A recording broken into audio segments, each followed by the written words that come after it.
मैं एक बड़ी खबर यहां पर दिखाना चाहता हूं, फिर अपने दूसरे मेहमानों के पास आऊंगा। अरुणाचल में एलएसी के पास चीन ने तैनात की extra battalion.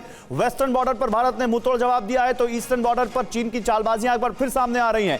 Rest of Arunachal Pradesh के दूसरी तरफ चीन का निर्माण बढ़ा है। एलएसी से 8 किलोमीटर दूर दिखी है पीएलए की कंबाइंड आर्म्स ब्रिगेड की बटालियन। पिछले महीने सियान वैली में दिखी थी पीएलए की 15 गाड़ियां।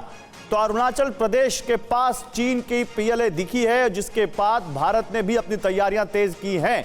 भारत ने भी वहां पर अपना तमाम हथियारों को तैनात करना शुरू किया है जो वहां पर है, उसके अलावा डिप्लॉयमेंट भी बढ़ाने की तैयारी शुरू की है। बातचीत के बीच सैन्य तैयारियों पर भी भारत का फोकस बढ़ गया है। अरुणाचल में आर्मी को कई नए हथियार मिले हैं। स्वदेशी स्विफ्ट ड्रोन की चीनी सेना पर नजर, इजरायली मशीन गन नेगेव की तैनाती वहां पर की गई है। अमेरिकी assault rifle, Swedish rocket launcher भारतीय सेना को दिए गए हैं।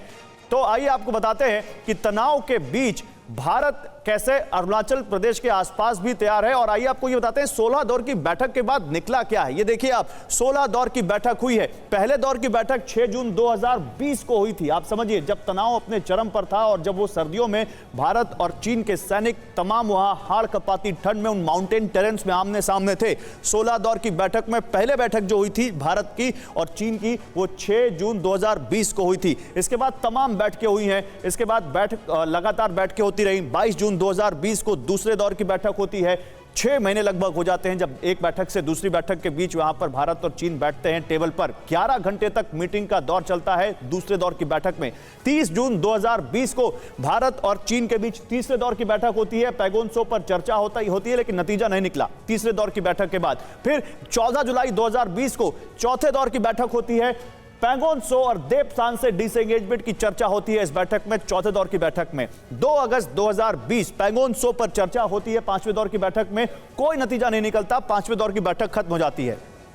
21 सितंबर 2020 छठे दौर की बैठक होती है। एक साथ डिसएंगेजमेंट पर सहमति बनती है छठे दौर की बैठक में। 12 अक्टूबर 2020 एक और बैठक होती है 7वें दौर की। कोई बैठक में नतीजा नहीं निकलता। बैठक पर बैठक, ये तमाम बैठकें होती रहती हैं। 16वें दौर की बैठक के बाद जाकर अब यहां पर डिसएंगेजमेंट हुआ है। इससे पहले पैगोन त्सो पर भी बैठक हुई थी, जिसके बाद पैगोन त्सो पर भी डिसएंगेजमेंट हुआ था। लेकिन इस बीच एक और बड़ी खबर अरुणाचल प्रदेश से जुड़ी हुई, देखिए फिर अपने मेहमानों के पास चलते हैं। चीन से निपटने के लिए भारतीय सेना की नई रणनीति। एलएसी पर युद्ध स्तर पर चल रहा है इंफ्रास्ट्रक्चर का डेवलपमेंट। एलएसी पर सैनिकों को दी जा रही है स्पेशल ट्रेनिंग। अब थल सेना नॉर्थ बॉर्डर पर करेगी चीन का मुकाबला।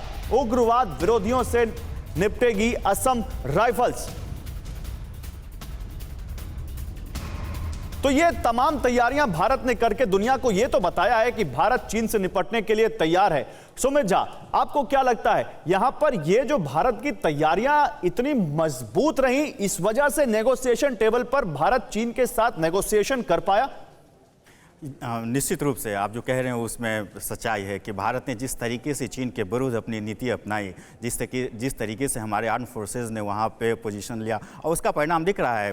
अब हर विदेशी रिपोर्ट में ये कहा गया कि भारत ने अगर 20 अपने शहीद जवानों को खोया तो इससे कई गुना चीन ने खोया। और ये दिखाता है कि कहीं ना कहीं जो एक कहा जा रहा था कि दोनों के बीच ताकत में काफ़ी गैप है, ऐसा कुछ दिखा नहीं लद्दाख में। दूसरी बात ये कि एक और परिप्रेक्ष्य देखिए जो विश्व स्तर पे हो रहा है। ताइवान को इसमें इग्नोर नहीं कर सकते। जिस तरीके से ऐसा लग रहा था पेलोसी के यात्रा के बाद कि चीन उस पर आक्रमण कर देगा, सब कुछ बदल जाएगा, ताइवान का अस्तित्व खत्म हो जाएगा, ऐसा कुछ नहीं हुआ।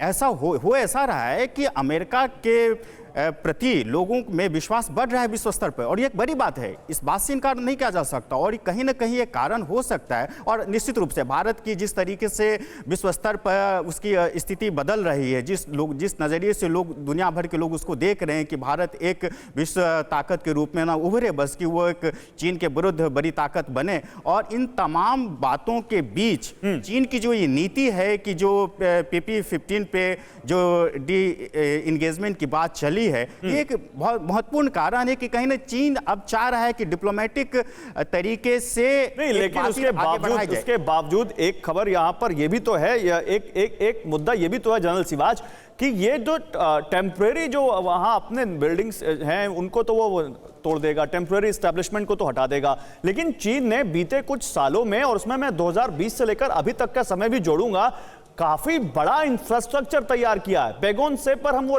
पुल देख रहे हैं जो उसने तैयार किया है, वहां पर उसने एयर स्ट्रिप्स बनाई है, वहां पर तमाम एस्टैब्लिशमेंट उसने बनाए हैं, वो तो वहीं पर रहेंगे। चीन ने तो लगातार वो जो बनाया है वो तो नहीं हटने वाला। बिल्कुल गौरव बोले, देखो बहुत विडंबना है ये डिसएंगेजमेंट को हम लेके, ऐसा बहुत बड़ी बात नहीं समझनी चाहिए। हाँ। ये 2-3 किलोमीटर पीछे चीन की फौज का जाना मतलब ये नहीं है कि थ्रेट कम हो गया।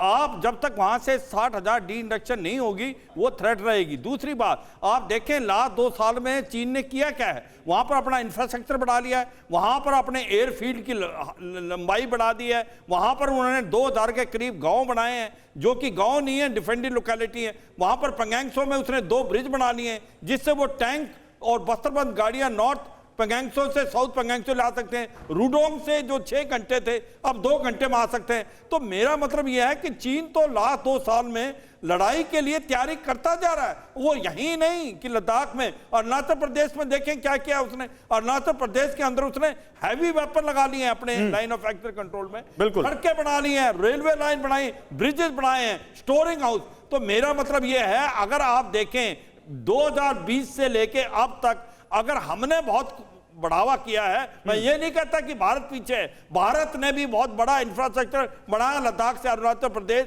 हमारा मिरर इमेज डिप्लॉयमेंट है, ठीक है, हमारा लेकिन इस बीच जरा आप दूसरे मुद्दे को भी लाते हैं, भी आगे जा रहा है। दूसरे मुद्दे को भी लाते हैं, क्योंकि जब चीन की बात हो रही है तो इसी वक्त ताइवान में बहुत ज्यादा तैयारी हो रही है चीन से निपटने के लिए। और ताइवान न केवल सेना के मोर्चे पर, सैन्य तैयारियों के मोर्चे पर, बल्कि हर वो कोशिश कर रहा है ताकि चीन को जवाब दे सके और दुनिया को साथ ला सके।